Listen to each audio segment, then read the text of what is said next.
কোন গুনাহে আল্লাহ বান্দার দিক থেকে মুখ ফিরিয়ে নেন।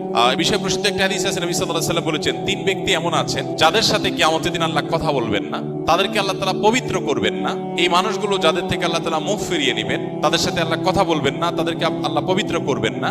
সেই মানুষগুলোর মধ্যে একজন হলেন ওই পুরুষ, যে পুরুষ টাকনুর নিচে পোশাক পরে। পোশাক পরে বলতে যে পোশাক উপরের দিক থেকে যায় সেটা টাকনুর নিচে পরে, প্যান্ট, পাজামা, চাদর, লুঙ্গি, জুব্বা, জামা, এগুলো। মোজা যেটা থাকেই নিচে, নিচ দিক থেকে পরা হয়, ওইটা কথা ভিন্ন। তো এই যে মুসবিল যে ব্যক্তি টাকনুর নিচে প্যান্ট, পাজামা, লুঙ্গি ইত্যাদি পরে, এই ব্যক্তি তার সাথে আল্লাহ কিয়ামতের দিন কথাও বলবেন না এবং তার দিকে আল্লাহ তাকাবেনও না, তাকে আল্লাহ পবিত্রও করবেন না।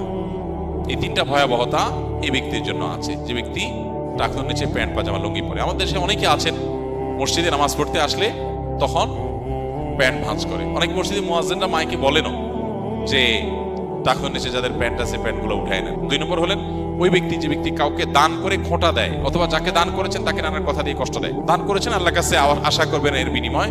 যাকে দান করেছেন তার সাথে আপনার কোনো আলাপ থাকবে না। দান করে খোঁটা দিলেন, কষ্ট দিলেন, খোঁচা মেরে কথা বললেন, এগুলো বললে আপনি আল্লাহ তাআলার দৃষ্টি থেকে সরে যাবেন কিয়ামতের ময়দানে। নাম্বার 3, ওই ব্যবসায়ী, যেই ব্যবসায়ী তার পণ্য বিক্রি করতে গিয়ে মিথ্যা শপথ করে।